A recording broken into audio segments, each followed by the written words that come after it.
গত কয়েকদিন ধরে পঞ্চগড়ে আবহাওয়া পরিবর্তনের কারণে বেড়েছে জ্বর, সর্দি, ডায়রিয়া সহ নানা রোগের প্রকোপ। প্রতিদিনই চিকিৎসা নিতে জেলার ৫ উপজেলার বিভিন্ন এলাকা থেকে আসা রোগীরা জেলার একমাত্র চিকিৎসার ভরসা কেন্দ্র পঞ্চগড় আধুনিক সদর হাসপাতালে ছুটে আসছেন।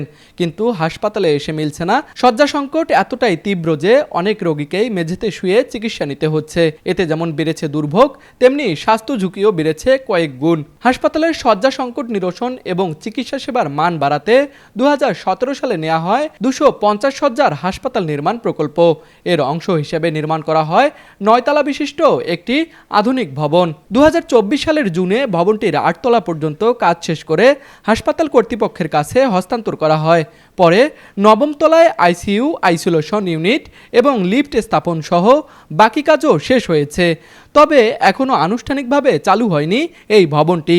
নতুন ভবন চালুর দাবিতে বিভিন্ন সময় মানববন্ধন, অনশন পালনের পাশাপাশি স্বাস্থ্য সহায়তা তহবিল গঠন করা হয়। তবুও অর্থ সংকট ও প্রশাসনিক জটিলতার কারণে চালু হচ্ছে না এই ভবনটি। এদিকে জেলা শহরের প্রাণকেন্দ্রে অবস্থিত এই হাসপাতালটিতে প্রতিদিন বহির্বিভাগে প্রায় ১৫০০ রোগী চিকিৎসা নিচ্ছে, আর অন্তর্বিভাগে ভর্তি থাকেন ৩০০ জনের মতো রোগী।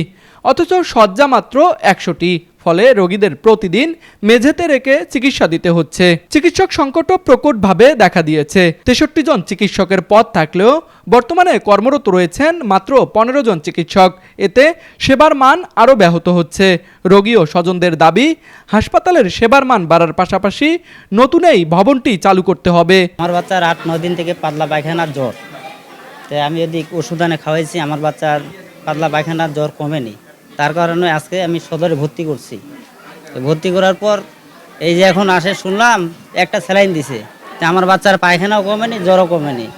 ওরা এখান থেকে আমাদের রিলিজ দিয়ে দিছে, আমাদেরকে বলেও নেই। এখন দুপুরে আমার বাচ্চা ওষুধও পায়নি। আমার বাচ্চা মনে করেন যে এখন অসুস্থ, আমাদের রিলিজ দিয়ে দিছে। করোনায় আবার আমরা ভর্তি হলাম এখানে। থাকার আমাদের নিচে দিছে, জায়গা নেই এখানে। যদি নতুন চালু করতো তাও আমাদের ভালো হতো। এইখানে আমরা কয়েকদিন থেকে পড়ে আছি বাইরে, আজকে ভিতরে আছি, তাও ভিতরেও জায়গা নেই। আমরা নিচে ফ্লোরে পড়ে আছি রুগী নিয়ে। রুগীর সাথে সাথে আমারও অসুস্থ হয়ে গেছে। 3 দিন থেকে ভর্তি আছি। আমি ভাত পাইনি এখনো। ভাতের জন্য আজকে বলছিলাম যে আমার খাবারের রুটিনে নামটা দেওয়ার জন্যে, বলতেছে বলে লাভ নাই, খাবার কিনে খাইতে হবে, এভাবে বলছি। ওই কাল থেকে আসছি, বাচ্চাগুলো ঠান্ডার কারণে ডায়রিয়া হয়ে গেছে, সর্দি, কফ, শীত পাই না, নিজে আসি আমি।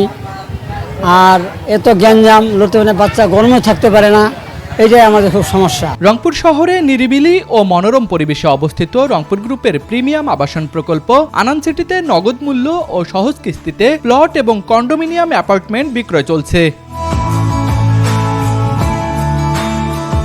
হ্যাঁ, নতুন ভবনটা চালু হলে আমাদের সুযোগ সুবিধা হবে। এদিকে হাসপাতালে চিকিৎসা নিতে আসা রোগীদের পরামর্শ সহ বিভিন্ন সেবা প্রদান করা হচ্ছে বলে জানান এই চিকিৎসক।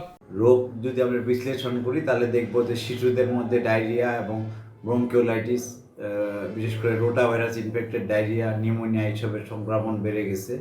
এবং বয়োবৃদ্ধদের মধ্যেও একই রোগ, যেমন অ্যাজমা, সিওপিডি, ব্রঙ্কাইটিস এইসব রোগের প্রভাবও যেমন বেড়ে গেছে, তেমনি সাধারণ সর্দি কাশি, যেটা বলে কমন কোল্ড, ইনফ্লুয়েঞ্জা, এগুলো বেড়ে গেছে। তো এই বাড়তি রোগীদের আমরা যথাসাধ্য চেষ্টা করতেছি প্রত্যেকটা রোগীকে যাতে যথাযথভাবে চিকিৎসা প্রদান করা যায়, কিওর, যাতে এইসব রোগ যাতে না হয়। কাজে এই সিজনে আমরা কী করতে পারি, আমরা আমাদের পরিবারের বয়োবৃদ্ধ এবং শিশুদের প্রতি এক্সট্রা কেয়ার নিব এবং শারীরিক তাপমাত্রা যাতে বেশি আপ ডাউন না করে, সেজন্য আমরা পারতপক্ষে যখন রোদ্রে যাব তখন প্রোটেকশন নিয়ে যাব এবং ইলেকট্রোলাইট সমৃদ্ধ পানি খেতে পারবো, যা যেরকম হতে পারে ডাবের পানি বা খাবার স্যালাইন। আর যদি আমরা রোগে আক্রান্ত হয়ে যাই তাহলে অবশ্যই চিকিৎসকের শরণাপন্ন হব। চিকিৎসকদের স্বল্পতার পাশাপাশি অতিরিক্ত রোগীর চাপের কথাটি স্বীকার করে জেলা সিভিল সার্জন বলেন, হাসপাতালের নতুন ভবনটি শীঘ্রই চালুর উদ্যোগ নেওয়া হবে। এই জেলায় একটি 100 বেডের একটি জেলা সদর হাসপাতাল আছে। এই জেলা সদর হাসপাতালে আমাদের অ্যাভারেজ প্রতিদিন 300-র মতো রোগী ভর্তি থাকে। এর মধ্যে ইতিমধ্যেই আমাদের একটি 8 তলা বিশিষ্ট একটু 150 বেডের একটি নতুন বিল্ডিং হয়েছে। আমাদের বর্তমান সরকার, ওনারা নতুন ক্ষমতায় এসছেন এবং ওনাদের যে নির্দেশনা এবং ওনাদের যে তৎপরতা, আমাদের এই জেলায় একজন মাননীয় প্রতিমন্ত্রী আছেন এবং আমাদের যে এই আসনের যে মাননীয় সংসদ সদস্য, ওনারা খুবই চেষ্টা করতেছেন অতি দ্রুত নতুন বিল্ডিংটি চালু করার জন্য। হাসপাতালে রোগীদের সংখ্যা অনেক বেড়ে গেছে। আসলে রোগী আমাদের এরকমই হয়, অ্যাভারেজ 1,500 রোগী আমরা বহির্বিভাগে আমরা প্রতিদিন পাই এবং প্রায় 300 রোগী ইনডোরে ভর্তি থাকে।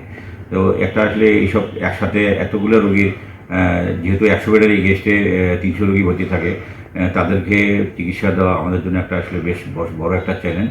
এখানে আমাদের একটু ডাক্তার স্বল্পতা আছে। আমরা চিকিৎসক পেয়ে গেলেই আমরা নতুন বিল্ডিংটা চালু করতে পারবো। এই ব্যাপারে আমাদের মাননীয় প্রতিবন্ধী মহোদয় এবং আমাদের যে এই আসনের যে মাননীয় সংসদ সদস্য, ওনারা আপ্রাণ চেষ্টা করছেন এবং খুব অচিরেই হয়তো আমরা নতুন বিল্ডিংটি চালু করতে পারবো। দ্রুত নতুন ভবনটি চালু করে শয্যা বাড়ানো এবং প্রয়োজনীয় চিকিৎসক নিয়োগের দাবি এখন রোগী ও রোগীর স্বজনদের। পঞ্চগড় প্রতিনিধির পাঠানো তথ্য চিত্রে ডেস্ক রিপোর্ট RCTV।